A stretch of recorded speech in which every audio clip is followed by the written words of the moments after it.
Hi అండి. Welcome to తెమి Durga shorts. నిన్న పని ఎక్కువైపోవడం వల్ల ఒక వీడియో కూడా తీయలేదండి. తీసిన వీడియో కూడా అప్‌లోడ్ చేయడానికి అవ్వలేదనమాట. ఇంకా ఇవాళైతే కడుగుళ్ళ ప్రోగ్రామ్ అయితే పెట్టుకున్నానండి. మొత్తం అయితే సామాన్లన్నీ కింద పెట్టేసి ఇంకా తోమడం అయితే మొదలుపెట్టాననమాట. ఎందుకంటే మా ఇల్లు అయితే రెడీ అయిపోయింది. ఇంకా గృహప్రవేశం వచ్చి 4 డేసే ఉందండి. ఈలోపు ఈ అన్ని పనులు చేసుకుంటే బాగుంటుంది కదా! మళ్ళీ అక్కడికి వెళ్ళిన తర్వాత ఈ దుమ్ము ఇవన్నీ ఎందుకు కొత్త ఇంట్లో అని చెప్పేసి ఇక్కడే తోమేసుకుంటున్నాను అనమాట. నా టైం కొద్దీ ఇవాళ తోముదామని చెప్పి రెడీ అయ్యి నైట్ అన్ని మూటలన్నీ తీసి కిందైతే పెట్టామండి.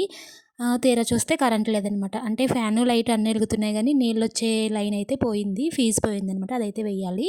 ఇంకా వాతావరణం కూడా చాలా మబ్బుగా, చల్లగాలితో ఉంది. తోముదామా వద్దా అని ఆలోచించుకుంటూనే ఒక్కొక్క మూట ఇప్పైతే గిన్నెలన్నీ తోమేసుకుంటున్నానండి. ఫస్ట్ ఈ ప్లాస్టిక్‌యన్నీ అయిపోయినాయంటే ఇంకా సేవండి సామాన్లు అవి ఉన్నాయన్నమాట. వాతావరణం చూస్తే ఇలా ఉంది. గాలికేమో ఇయన్నీ ఎగిరిపోతున్నాయి. మధ్యలో మా బాబు అన్నీ కింద పడేస్తున్నాడు. వాడినేమో తీసుకెళ్ళిపోమని చెప్తున్నాను కొత్తింటి దగ్గరికి. ఇంకా ఈ కొన్ని ఉన్నాయండి. ఇవి అయిపోతే ఇంకా సేవండి సామాన్లు అవి ఆ మూటలో ఎత్తాలి. మీరైతే సబ్స్క్రైబ్ చేసుకోండి.